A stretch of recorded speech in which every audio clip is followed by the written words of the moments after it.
Salut à tous et bienvenue pour cette troisième vidéo de la soirée qui concerne là encore un livre que je n'ai pas encore lu, que je viens de me procurer, mais voilà, j'annonce qu'une chronique viendra rapidement grossir les rangs des articles et des vidéos du site internet.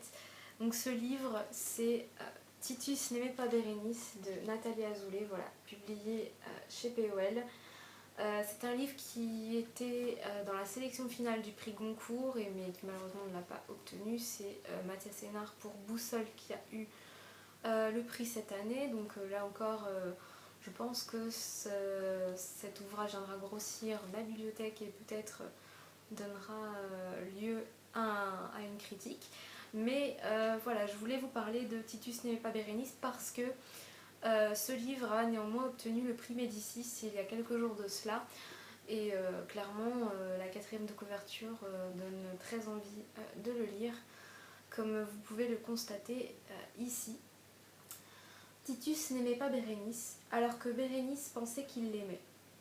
Titus n'aimait pas Bérénice alors que tout le monde a toujours pensé qu'il n'avait pas le choix et qu'il la quittait contre sa propre volonté.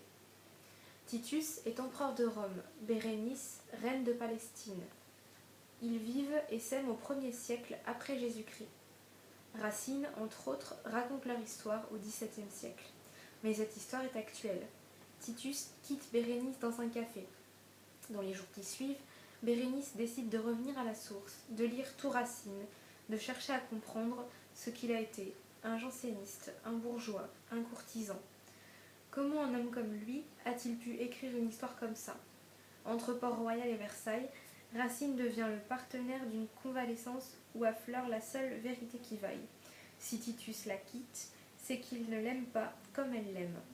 Mais c'est très long et c'est très compliqué d'en arriver à une conclusion aussi simple. Donc voilà, c'est une histoire d'amour, c'est une histoire de littérature aussi, puisque on se rend compte que Racine a un très grand rôle dans le livre.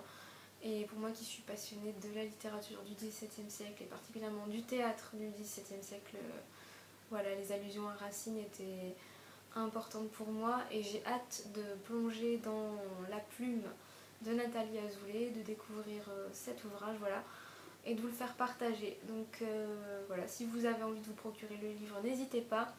Et moi je vous dis à très bientôt pour un nouvel article. Belle soirée!